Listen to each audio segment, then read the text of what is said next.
Les parents de Shahraban découvrent le corps sans vie de leur fille sur la banquette arrière de sa voiture. Elle devait initialement rejoindre son ex-mari pour avoir une discussion. Mais que s'est-il passé? Est-ce que ce qui devrait être une réconciliation a fini en règlement de compte? Tous les yeux se tournent vers Rohan, l'ex-mari de Shahraban. Mais après l'annonce de son décès, la police reçoit une pluie d'appels. La femme qui a été retrouvée morte dans la voiture a été aperçue en ville.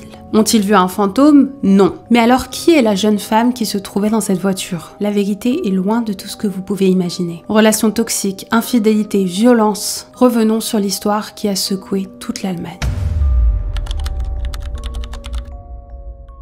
Hello mes stars et bienvenue dans ce nouvel épisode de Crime et Make-up. Si c'est la première fois ici, le concept est très simple, je me maquille tout en vous racontant une histoire de crime. Alors si tu aimes le maquillage et le true crime, je t'invite à t'abonner car je poste une vidéo par semaine. Sans plus tarder, on va commencer, alors prends ton thé ou ton cocktail et installe-toi confortablement. Bon, je suis en forme, je suis contente de le dire. Je suis en forme et l'histoire d'aujourd'hui est tout simplement folle. Vraiment, j'ai pas les mots, j'ai pas les mots. On va commencer directement parce que il y a rien qui peut vous préparer à ce que vous allez entendre là. Vraiment, genre c'est... Et j'ai l'impression, plus on avance et plus les gens sont fous, genre. Encore une fois, Netflix, appelez-moi en fait. Appelez-moi, parce que si vous cherchez des idées pour vos séries, je peux vous en donner, mais vraiment genre. Dans l'histoire d'aujourd'hui, il va y avoir 3 personnages qui vont être importants. La première, c'est notre criminelle, et elle s'appelle Shahraban. C'est la première fois d'ailleurs qu'on fait une histoire allemande. Je sais pas si c'est la presse ou la loi. Mais en tout cas, on connaît pas les noms de famille des gens en Allemagne, on donne seulement l'initiale du nom. Donc on sait qu'elle s'appelle Shahraban K. Mais voilà, si jamais je ne donne pas de nom dans cette histoire, c'est tout simplement parce que on ne les connaît pas. Alors Shahraban est née en avril 1999, donc on a le même âge. Ew. Elle a grandi en Irak avec ses parents, son frère et sa sœur qui sont tous les deux ses aînés. Shahraban a grandi dans une famille particulièrement religieuse, mais alors qu'elle était encore enfant, ses parents ont fui l'Irak avec elle, et ses frères et sœurs pour venir s'installer en Allemagne. À l'âge de 7 ans, ils se sont installés dans la ville d'Ingolstadt. Ingolstadt, une ville située pas très loin de Munich. D'ailleurs, elle va pas quitter cette ville, c'est dans cette ville que tous les faits dont on va parler aujourd'hui vont se passer. Bon, durant son enfance et son adolescence, il y avait rien de vraiment étrange à dire sur le comportement de Shahraban. Elle avait une vie sociale bien remplie, elle avait beaucoup d'amis. Elle était passionnée par tout l'univers de la beauté, elle aimait le maquillage, elle aimait la coiffure et elle rêvait d'ailleurs d'être maquilleuse professionnelle. D'ailleurs, elle passait aussi beaucoup de temps sur Instagram et YouTube où elle suivait des influenceuses beauté. C'est à la fin de son adolescence que sa personnalité a commencé à s'endurcir? Non, s'affirmer, on va dire. Shahraban est devenue très extravertie. Elle aimait beaucoup avoir l'intention sur elle et elle était très sûre d'elle. Shahraban était aussi rebelle, elle était souvent en conflit avec ses parents. Elle n'écoutait pas forcément les règles que ses parents lui donnaient. Elle rentrait après son couvre-feu. Enfin voilà, elle faisait un peu ce qu'elle voulait quoi. Et en plus de ça, elle était dramatique, c'est-à-dire que pour un petit truc, elle allait en faire toute une histoire. Assez rapidement, elle a commencé à avoir des petits amis et ça c'était quelque chose que ses parents n'appréciaient pas trop. Et alors qu'elle avait 16 ans, elle va rencontrer un homme de 17 ans du nom de Rohan. Comme elle, sa famille avait immigré d'Irak à l'Allemagne et dès qu'ils se sont rencontrés les deux, c'était le coup de foudre. Ils passaient tout leur temps ensemble, mais bien évidemment, ils devaient absolument garder cette relation secrète parce que les deux parents des deux côtés n'étaient pas du tout pour que leurs adolescents aient une relation amoureuse à cet âge-là. Du coup, ils évitaient de se voir dans des endroits publics, ils évitaient vraiment d'être proches ou de faire quoi que ce soit qui aurait pu montrer qu'ils avaient une relation amoureuse. Mais le truc, c'est qu'après 1 an de relation, l'oncle de Shahraban va les surprendre en train de se faire un bisou dans le métro. Furieux, il pète un plomb, arrache le téléphone de Rohan et commence à fouiller dedans. Je sais pas comment il a eu son code ou s'il avait pas de code, j'en sais rien. En tout cas, il se met à fouiller dedans et il trouve plein de photos qui montrent que ils sont en couple depuis pas mal de temps et qu'ils ont bel et bien une relation amoureuse tous les deux. Et l'oncle de Shahraban, qu'est-ce qu'il fait? Il lui dit, écoute, si tu veux pas que je dise à tes parents que t'as un petit ami, tu devras faire tout ce que je veux. Ok. Alors, on ne sait pas exactement ce qu'il lui a demandé de faire, malheureusement. Mais voilà, apparemment, il lui faisait du chantage pour garder le secret de sa relation avec Rowan caché. Et ça va durer comme ça pendant pas mal de temps. Et ça, c'est quelque chose qui a vraiment embêté Rowan et Sharaban. Pendant des mois, ils se plient à tout ce que l'oncle leur demande de faire. Au bout d'un moment, bien évidemment, ils en ont marre en fait et ils décident d'assumer leur relation. Ils s'en vont donc voir les parents de Sharaban pour leur dire écoutez, on est en couple, on veut être ensemble, on s'aime, etc. Et les parents sont pas contents du tout. Pour eux, leur fille est beaucoup trop jeune pour être en couple.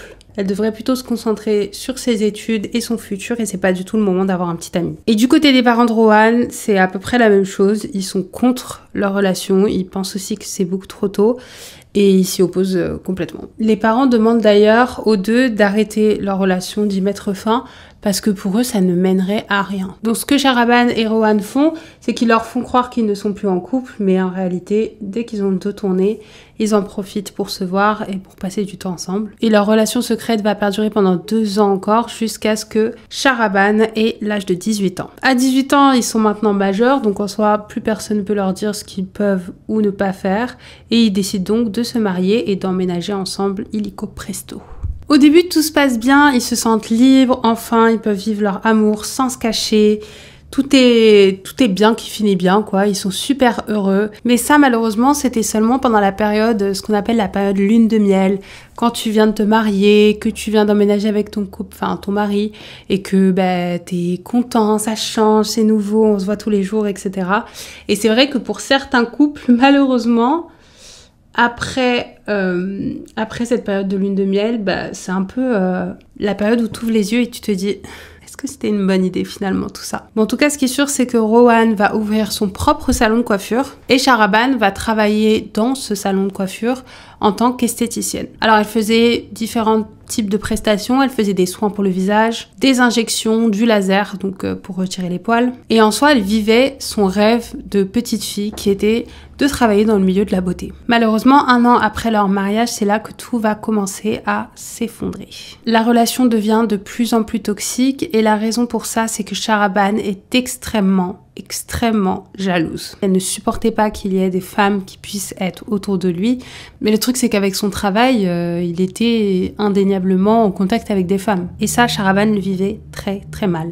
Et le truc, c'est que l'excès de jalousie qu'elle avait la rendait violente. Elle frappait son mari, elle l'insultait de tous les noms. Sharaban avait vraiment l'impression constante que son mari la trompait avec d'autres femmes. Et vous allez voir que c'est plutôt drôle parce que c'est l'inverse. Plus la relation avançait et plus elle était toxique. Les disputes étaient quasiment quotidiennes. Et c'est à ce moment-là qu'il va y avoir la pandémie du Covid. Le couple a dû rester confiné. Forcément, ils habitaient ensemble 24 heures sur 24 pendant plusieurs mois. Mais étonnamment, et en vrai, c'est assez logique parce que du coup, enfermés dans le même appartement, Rowan n'était pas en contact avec d'autres femmes et donc Sharaban se disait, bon, là, il y a vraiment aucun moyen qu'il me trompe. Donc finalement, cette période de confinement a été un peu comme un renouveau pour le couple. Ils s'entendaient super bien, ils ont pu remettre un peu les choses à plat et repartir sur de bonnes bases. Malheureusement, le confinement n'est pas éternel et quand les restrictions ont été levées et que Rowan a pu retourner au travail, ressortir, etc., les problèmes sont revenus en même temps. Sharaban avait 21 ans à ce stade-là. Elle a obtenu son permis de conduire et s'est offert une Mercedes. Plus tard, Rowan a dit que le jour où elle a reçu sa nouvelle voiture, sa première voiture, c'est le jour où leur relation a réellement pris fin. Et vous allez me dire, ok, pourquoi? En fait, en soi, le problème, c'était pas forcément la voiture, mais c'était la liberté que cette voiture donnait à Sharaban.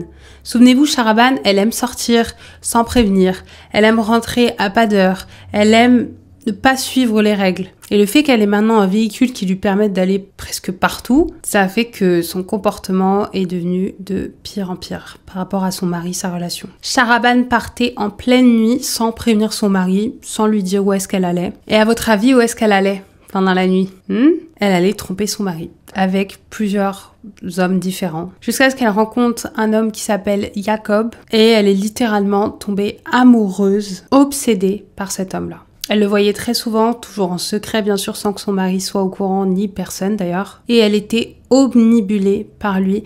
La police a trouvé qu'en seulement quelques semaines, elle lui a envoyé plus de 10 000 messages. Et c'est là que l'histoire commence à prendre la tournure d'une telenovela. Parce que Shahraban, à l'âge de 22 ans, donc ça fait déjà 1 an à peu près qu'elle entretient une relation avec cet homme, elle réalise qu'elle est enceinte.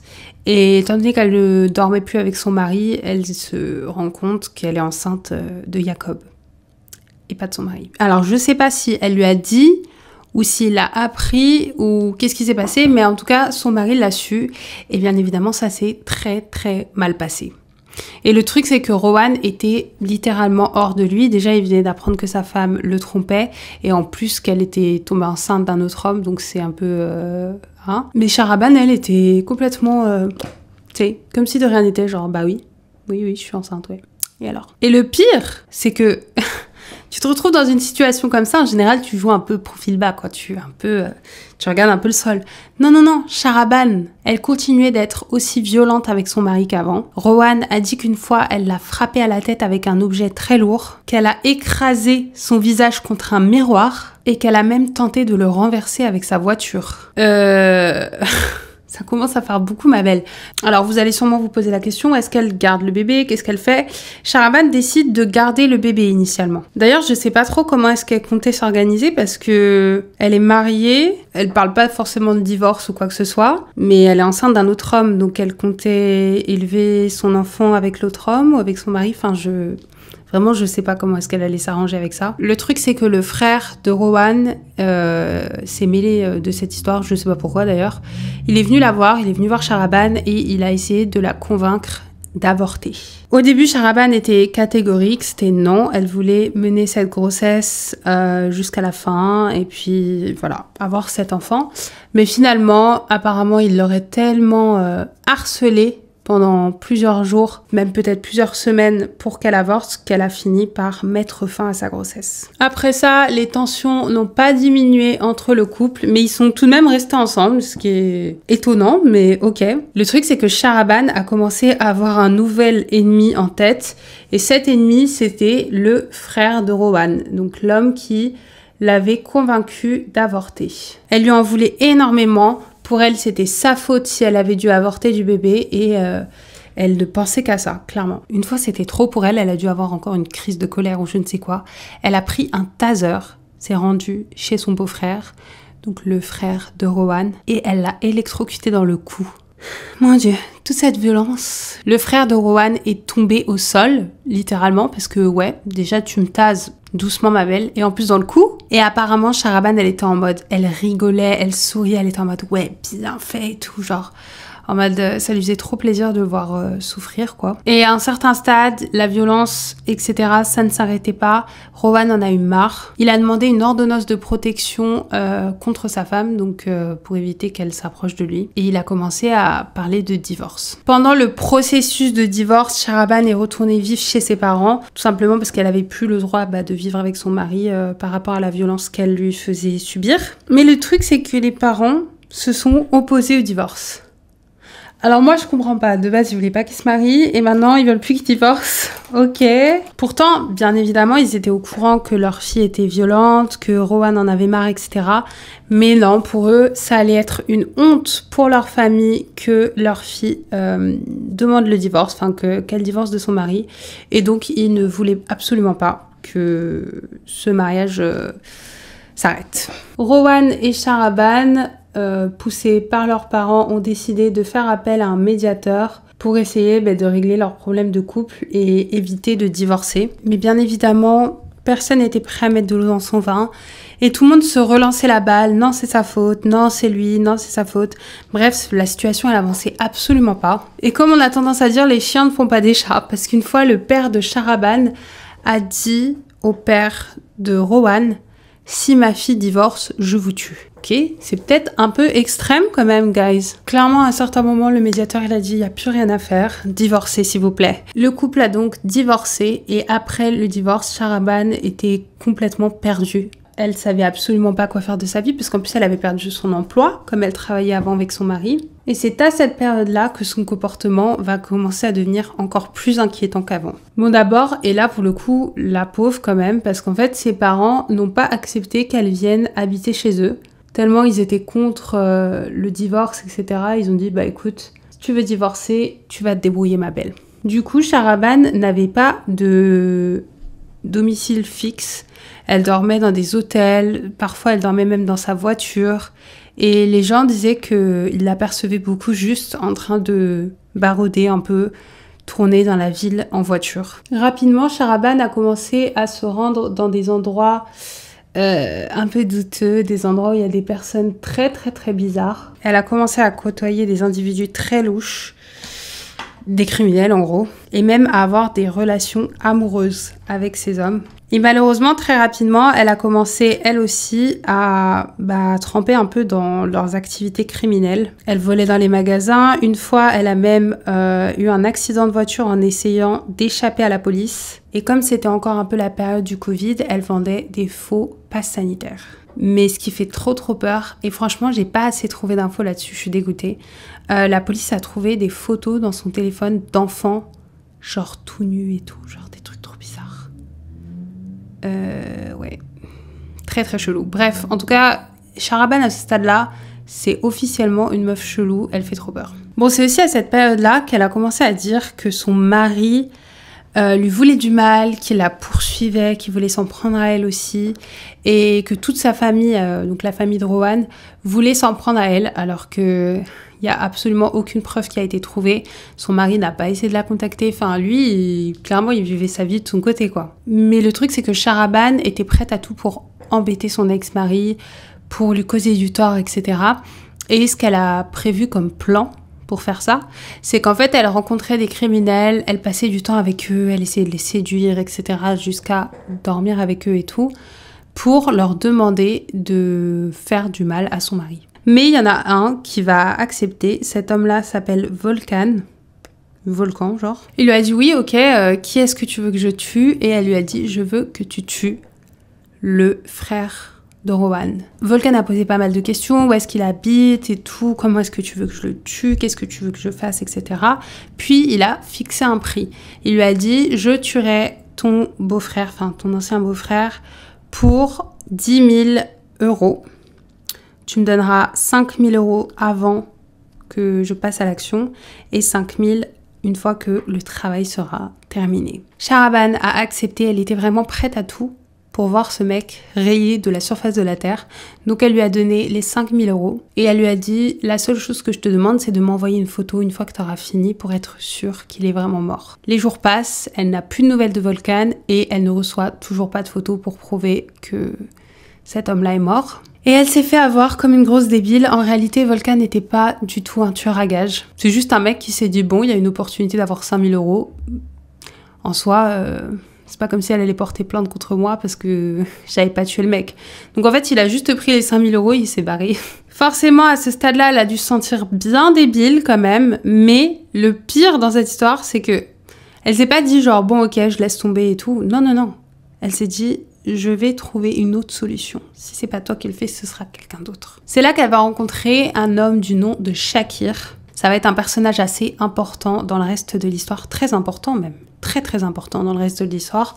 Donc souviens-toi bien de son prénom, Shakir. Shakir avait le même âge que Shahraban, donc 23 ans. Il était décrit comme quelqu'un de très décontracté, cool, chill. C'était juste un mec chill, tu vois, très amical, etc. Mais dès qu'il était sous l'influence de la drogue, en particulier de la cocaïne, apparemment il pouvait être un peu... Ses proches ont dit qu'il pouvait devenir extrêmement agressif et violent quand il prenait de la cocaïne. Bon, en tout cas, Shahraban et Shakir se sont mis en couple très rapidement. Le feeling est passé directement entre les deux. Le truc, c'est que seulement après quelques semaines de relation, Shahraban va dire à Shakir, est-ce que tu serais prêt à tuer pour moi? Et Shakir va dire oui. Ok. Bon, le truc, c'est que Shahraban lui a pas exactement dit la vérité. En fait, elle va lui raconter toute une histoire, comme quoi son mari la battait, qu'elle se sentait en danger, qu'il la poursuivait, qu'il la stalkait, qu'il la traquait et qu'elle n'arrivait même pas à dormir pendant la nuit. Elle a même dit qu'elle était persuadée que son mari allait essayer de la tuer, qu'elle allait essayer de s'en prendre à elle. Mais le plus choquant, c'est le plan qu'elle va mettre en place avec Shakir pour arriver à son objectif qui est de mettre Rowan derrière les barreaux. Shahraban voulait simuler sa propre mort pour faire accuser son ex-mari de meurtre. Bon, enfin bref, elle voit ça comme une super bonne idée. Elle dit à Shakir qu'elle aimerait s'enfuir avec lui, mais que pour ça, il faut qu'elle fasse croire qu'elle est morte. Et bien évidemment, le mieux, ce serait que son ex-mari soit emprisonné. Comme ça, il pourrait être sûr que il reviendra jamais essayer de s'en prendre à elle ou quoi que ce soit. Et elle pourrait vivre son histoire d'amour avec Shakir. Et Shakir, il dit oui. Ok. Une meuf qu'il a rencontrée quelques semaines avant, hein, quand même. C'est... ouais. Bon, du coup, les deux se mettent à réfléchir comment est-ce qu'on peut simuler ta mort. C'est là qu'elle va avoir l'idée brillante de trouver un cadavre qui lui ressemble pour faire croire que c'est elle qui est morte et pas quelqu'un d'autre. Mais le truc, c'est que trouver un cadavre, c'est quand même pas la chose la plus facile à faire. Et c'est là qu'elle va se dire, le mieux, ce serait que je tue une personne innocente qui me ressemble pour faire croire que c'est moi qui ai été tuée par mon mari. Et c'est là qu'elle va avoir l'idée folle de tuer une personne innocente qui lui ressemblerait pour pouvoir faire croire que c'était son cadavre. En 2023, tu penses qu'il suffit que la meuf, elle te ressemble pour qu'on pense que c'est toi qui es morte et pas quelqu'un d'autre? Les dents, tu connais? L'ADN, tu connais? Les empreintes digitales, tu connais? Enfin, à moins que la personne soit brûlée, c'était sûr que ça n'allait pas fonctionner cette histoire quand même. Trouve cette idée, elle se dit oui, c'est grandiose, on va faire ça. Mais pour cela, il fallait qu'elle trouve une femme qui lui ressemble. Elle va donc créer plusieurs faux comptes sur Instagram dans le but d'essayer de trouver son sosie parfait, une femme qui lui ressemblerait, qui aurait la même taille, le même poids, la même couleur de cheveux et qui habiterait aussi en Allemagne. Elle a donc parcouru des centaines de profils en regardant la structure des os, voir si ça pouvait matcher avec elle. Ils ont même retrouvé dans son téléphone une liste précise des caractéristiques qu'elle recherchait. Donc il fallait que la femme ait entre 22 et 23 ans, qu'elle mesure entre 1m60 et 1m70, qu'elle ait les yeux marrons et qu'elle n'ait pas de tatouage. Finalement, elle a réussi à dresser une liste d'une dizaine de femmes qui lui ressemblaient, selon elle. Et grâce à ces faux comptes, elle a commencé à envoyer des messages à ces femmes pour essayer de devenir un peu copine avec elle, en tout cas discuter avec elle. Et il s'avère que toutes ces femmes avaient un point commun, elles rêvaient toutes de devenir influenceuses. Shahraban a remarqué ça et elle s'est donc fait passer pour quelqu'un qui travaillait dans le monde de la beauté. Elle a mis au plan différents types d'escroqueries. La plupart du temps, elle leur disait qu'elle travaillait soit dans une entreprise de cosmétiques, de produits de beauté, etc., soit des studios photos et que la seule chose qu'elle devait faire, c'était de venir pour prendre des photos ou autres qu'elle devrait après partager sur les réseaux sociaux. D'ailleurs, on a retrouvé un exemple des messages qu'elle envoyait. Bon, c'était écrit en anglais, mais je vous ai traduit. Salut mon amour. Bon, hey love, tu vois, en anglais, ça passe un peu mieux parce que là, salut mon amour, c'est un peu... Salut mon amour, aimerais-tu participer à un clip vidéo? Tu as beaucoup de charisme, tu seras bien payé et tu n'auras pas grand-chose à faire. J'aimerais beaucoup que tu me contactes. Meilleures salutations. Salutations, cheers. Bah... parce qu'elle faisait croire qu'elle s'appelait Bah. Et le truc, c'est que certaines filles n'étaient pas au courant de ce genre de scam. Je sais pas si vous aussi, vous avez déjà reçu ce genre de message sur Instagram, genre trop des faux trucs de partenariat, etc. On les connaît. Heureusement, il y avait certaines filles qui n'étaient pas forcément au courant de ces techniques-là. Et donc, elles se faisaient clairement avoir. Et ce qui fait trop peur dans cette histoire, c'est que la seule raison pour laquelle la plupart des filles ont dit non, c'est tout simplement parce que Shahraban leur envoyait une adresse, donc c'était l'adresse du salon de son ex-mari, et c'était loin en fait. La plupart des filles habitaient trop loin, et elles disaient écoutez, non, je peux pas faire ce déplacement juste pour ça, entre guillemets. Cependant, il y en a quand même une qui va tomber dans le piège et il s'agit de Khadija, 23 ans. On ne sait pas énormément de choses sur Khadija, tout ce qu'on sait c'est qu'elle a une enfance très difficile. Elle est née en Algérie, ses parents ont fini par se séparer, il y a eu énormément de problèmes là-bas. Elle a donc immigré en Allemagne avec son père et n'a jamais revu sa mère. Mais quand elle avait seulement 14 ans, elle a été retirée de la garde de son père parce qu'apparemment il était violent avec elle et elle a été placée dans un foyer. Là-bas, elle a rencontré des filles qu'elle considérait comme ses sœurs, Mais elle a aussi fait la rencontre d'un garçon avec qui elle aura une relation amoureuse très très violente. Elle est même tombée enceinte à un très jeune âge, mais finalement elle a perdu le bébé. Et elle a aussi été agressée sexuellement à plusieurs occasions. Mais malgré toutes ces choses très négatives qui arrivaient dans sa vie, elle était connue pour être quelqu'un de très joyeux, amical. Et du coup, ses sœurs du foyer parlaient d'elle comme quelqu'un de très fidèle. Khadija travaillait en tant que serveuse, mais son rêve était de devenir influenceuse beauté. Elle aimait énormément les réseaux sociaux, elle suivait beaucoup d'influenceuses sur YouTube, Instagram, et elle avait même commencé à poster ses propres tutos make-up sur TikTok et Instagram. Malheureusement, en août 2022, elle va croiser le chemin de Shahraban. Et c'est à ce moment-là que sa vie va complètement basculer. Ce que Shahraban a fait, c'est qu'elle a utilisé l'un de ses faux comptes pour contacter Khadija et lui dire qu'elle avait une opportunité de fou pour elle, qu'elle avait trouvé sur Instagram et qu'elle souhaitait la faire participer à un clip pour la chanteuse Lune. Apparemment, elle est très connue en Allemagne, moi je connais pas. Et quand Khadija a vu ce message, elle s'est dit « Oh mon Dieu, c'est parfait, c'est exactement ce qu'il me faut.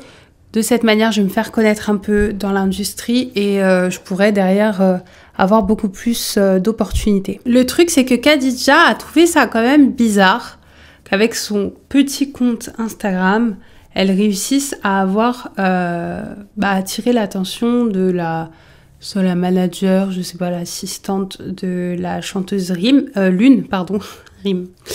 Et du coup, elle a décidé d'envoyer un message à Lune sur Instagram. Elle lui a envoyé un vocal.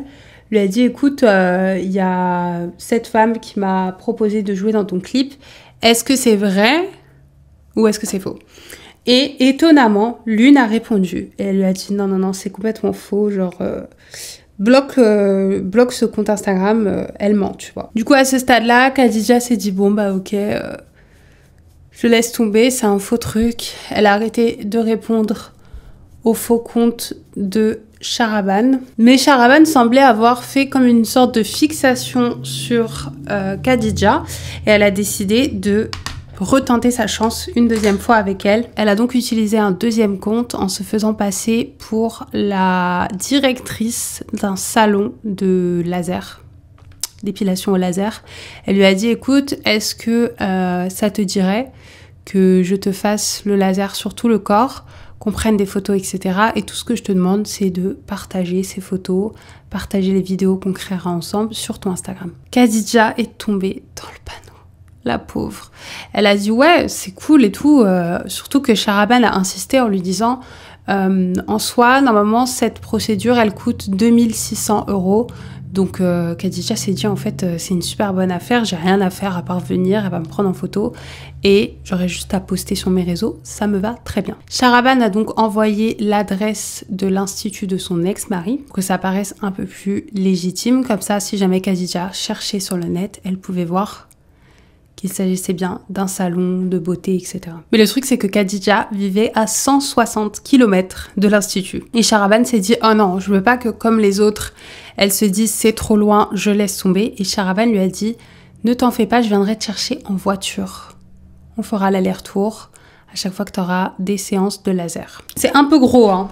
Moi, je me serais dit, ok, c'est chelou quand même. Parce que la meuf, elle fait 160 km, aller-retour 320 pour me faire du laser gratuitement. Mais bon, bref. En tout cas, pour Khadija, ça paraissait pas bizarre.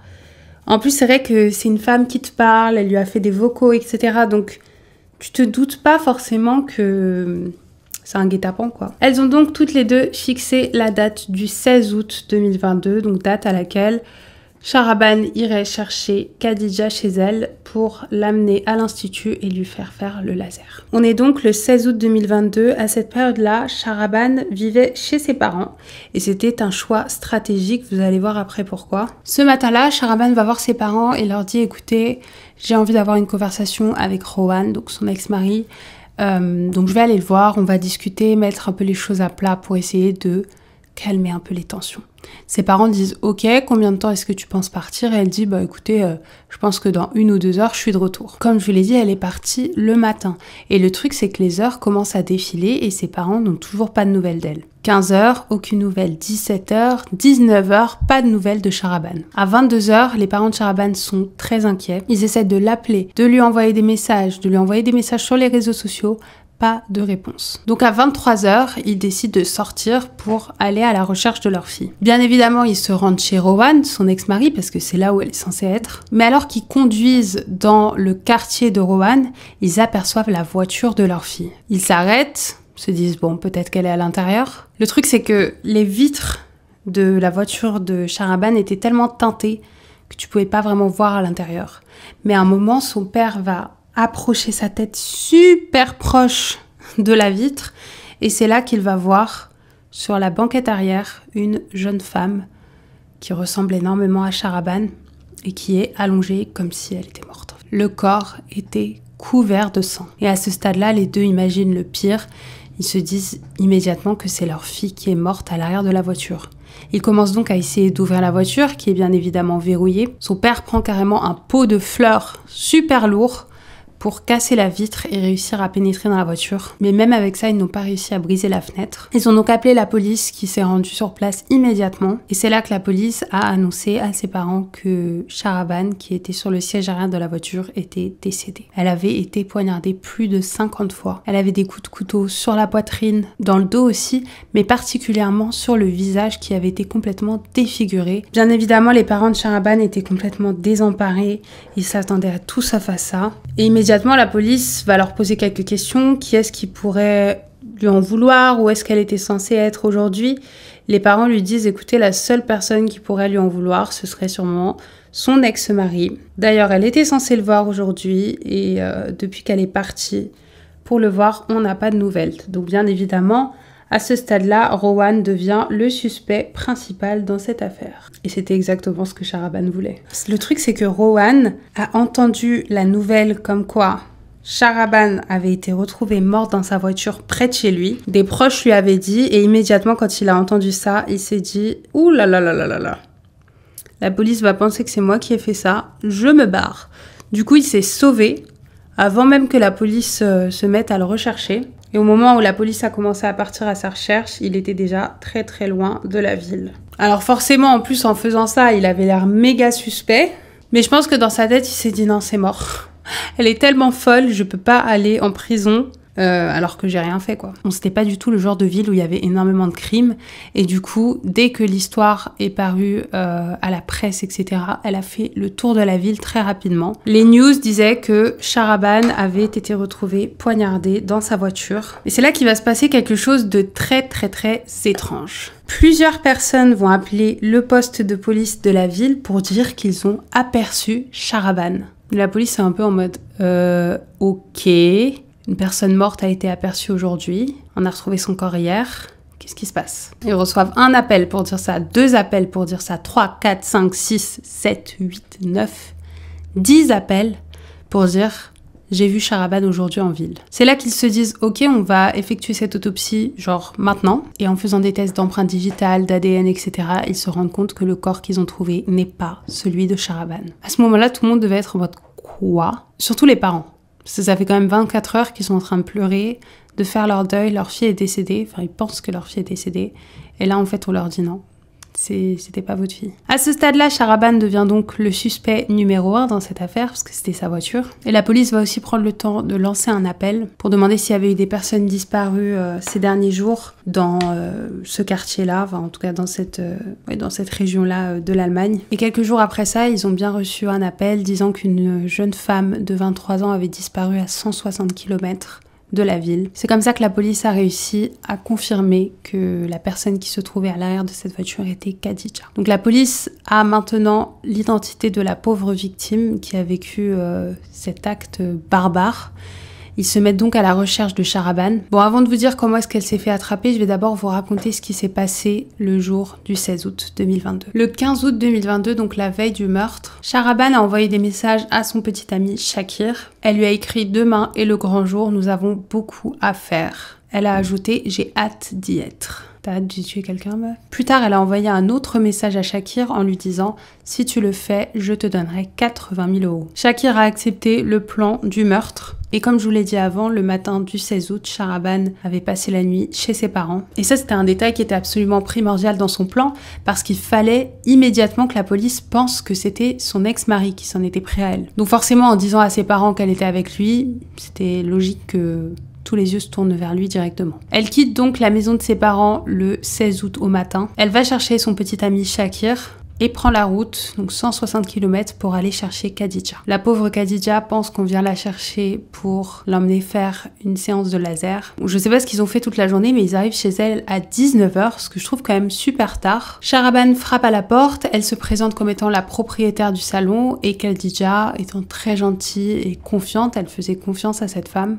décide de monter dans la voiture avec eux. À un moment sur la route, aux alentours d'une forêt, Shahraban va faire semblant de s'être perdue et elle va demander à Khadija de sortir de la voiture pour aller regarder de plus près un panneau routier pour essayer de se diriger. Khadija est sortie innocemment, s'est approchée du panneau routier et c'est à ce moment-là que Shakir est sorti de la voiture et qu'il l'a frappé à l'arrière de la tête avec un poing américain. Khadija s'est effondrée au sol et c'est à ce moment-là que Shakir a sorti un couteau et a commencé à la poignarder. En tout 56 fois. Il a particulièrement poignardé au niveau du visage car le but c'était qu'elle soit complètement défigurée pour que la police ne se rende pas compte qu'il ne s'agissait pas de Shahraban. Bien évidemment, Khadija a perdu la vie à ce moment-là, sûrement au bout de quelques coups de poignard. Horrible, elle a même pas dû comprendre ce qui lui arrivait.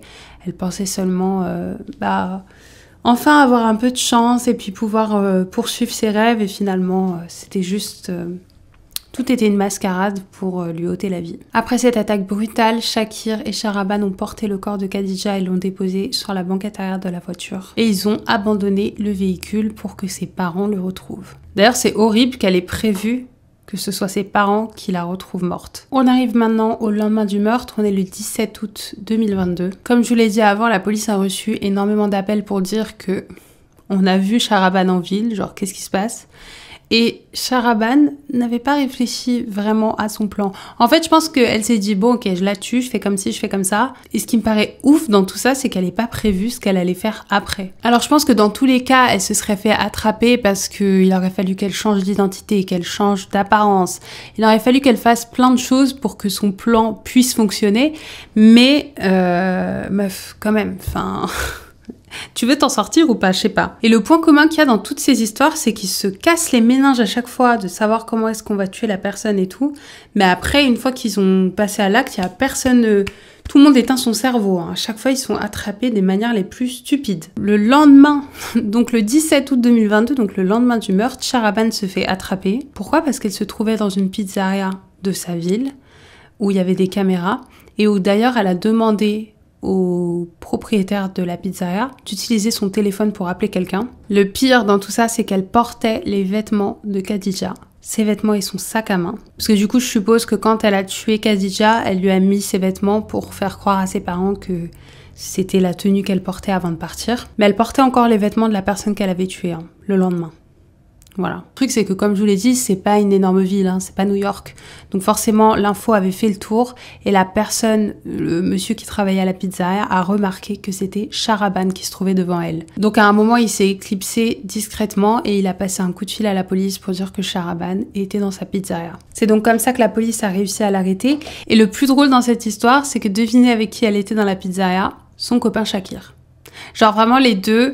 Je sais pas. Alors je sais qu'ils sont fous, clairement, mais fous et débiles quand même. En janvier 2024, donc 18 mois après le meurtre, le procès a commencé. Et tout le monde a été choqué du motif de ce crime en fait. La raison pour laquelle Khadija avait été tuée, tout simplement parce qu'elle ressemblait à Shahraban. Parce que je pense qu'on est tous d'accord pour dire qu'elle lui ressemblait pas du tout. Mais ouais, c'était la première fois qu'on voyait un crime pareil. Un crime pour des raisons pareilles en tout cas. D'ailleurs, pendant que Shahraban et Shakir étaient emprisonnés avant leur audience, ils se sont très très mal tenus. Est-ce que ça vous étonne? Non. Shahraban se battait constamment avec ses détenues, elle a même blessé plusieurs d'entre elles. Et Shakir, de son côté, a tenté d'organiser un assassinat. Il voulait payer son co-détenu pour tuer les 13 personnes qui allaient témoigner contre eux lors de l'audience. Donc toi déjà on t'a arrêté pour un crime et tu penses à tuer 13 personnes en plus. La drogue c'est pas bon, hein. Vraiment la drogue c'est pas bon. Bon bien évidemment personne n'allait tuer les 13 personnes, hein. Ça c'était logique. D'ailleurs le jour de l'audience il y a bien plus de 13 personnes qui se sont présentées pour témoigner. L'un des témoins était bien évidemment l'ex-mari de Shahraban, donc Rowan. Le mec avait réussi à se cacher pendant 18 mois. Il est revenu juste pour l'audience parce qu'il s'est dit « si la police me trouve, ils vont m'arrêter, c'est sûr ». Donc lui, il a réussi à se cacher pendant 18 mois Et toi, meuf, on t'a attrapé le lendemain. Non seulement il voulait fuir la police parce qu'il avait peur de se faire arrêter pour quelque chose qu'il n'a pas fait, mais en plus de ça, il avait super méga peur des parents de Shahraban. Ils avaient peur qu'ils le retrouvent et qu'ils essaient de le tuer pour venger leur fille, en fait. Finalement, il a décidé de prendre la parole le jour de l'audience pour parler de la relation toxique et horrible qu'il avait vécue avec Shahraban. Une relation où il était battu, où il a été trompé plusieurs fois. Une autre personne a témoigné, et vous allez voir, c'est plus trop drôle. En fait, il s'agit du mec, vous vous souvenez du pseudo tueur à gages qui lui avait proposé 10 000 $ pour tuer le frère de Rowan. Donc ce mec, alors, le truc c'est qu'en venant parler, il s'est lui-même dénoncé, parce qu'il a avoué avoir pris 5 000 $, donc en gros avoir scammé Shahraban en lui prenant 5 000 $ pour tuer le frère de Rowan alors qu'il l'a pas fait. Il a quand même pu expliquer que Shahraban n'en était pas à son premier coup puisqu'elle avait tenté de le payer 10 000 € pour qu'il tue le frère de Rowan. Shahraban a aussi décidé de s'exprimer. D'ailleurs, elle faisait grave la meuf timide, genre elle prenait une petite voix et tout, genre... Non, j'aurais jamais pu faire ça. Meuf, arrête. T'es grave une bully, genre. T'es la plus grosse bully que j'ai jamais vue. Elle voulait grave se donner un côté innocent et tout. Et d'ailleurs, elle a eu le culot de blâmer Shakir pour tout ça. Elle a dit qu'elle avait aucune idée que Shakir prévoyait de tuer Khadija ce jour-là. Que d'ailleurs, Shakir avait sorti un couteau pour la menacer et c'est pour ça qu'elle avait rien pu faire pour aider Khadija. Mais bien évidemment, l'accusation avait tellement de preuves que tout ce qu'elle a dit n'a pas été pris en compte. Le procès a finalement été prolongé jusqu'en décembre 2024, raison pour laquelle j'en parle seulement maintenant. Il y a eu énormément de retard, énormément de complications et c'est pour ça que le procès a été aussi étendu sur le temps. Et franchement, ça a dû être horrible pour la famille de Khadija, qui attendait simplement que justice soit faite pour leur fille qui était complètement innocente. Heureusement, à la fin, Shahraban et Shakir ont tous les deux été condamnés à la prison à vie. Mais malheureusement, ça ne nous ramènera jamais la pauvre Khadija qui a perdu la vie à seulement 23 ans alors qu'elle avait toute sa vie devant elle. En tout cas, j'espère que cette histoire t'aura permis de prendre un peu conscience des dangers des réseaux sociaux. En tout cas, faites vraiment attention aux messages que vous recevez sur les réseaux sociaux pour vous proposer des pseudo-opportunités, etc. Parce que, comme vous pouvez le voir, des fois, c'est vraiment pas des gens qui sont bien intentionnés. Dans le meilleur des cas, ils vont seulement vous voler de l'argent ou je ne sais quoi. Mais dans le pire des cas, ça peut vraiment très très mal se passer, comme vous pouvez le voir. Je vous laisse, comme d'habitude, me laisser un commentaire si la vidéo vous a plu. On a réussi à faire un vrai make-up aujourd'hui. Waouh! En plus, je filme cette vidéo le jour de la Saint-Valentin. Donc là, c'est parfait. Je suis déjà maquillée pour aller au restaurant avec mon mari. J'ai rien à faire. Je vous fais de gros bisous. On se dit à la semaine prochaine pour une nouvelle vidéo. Soyez bénis!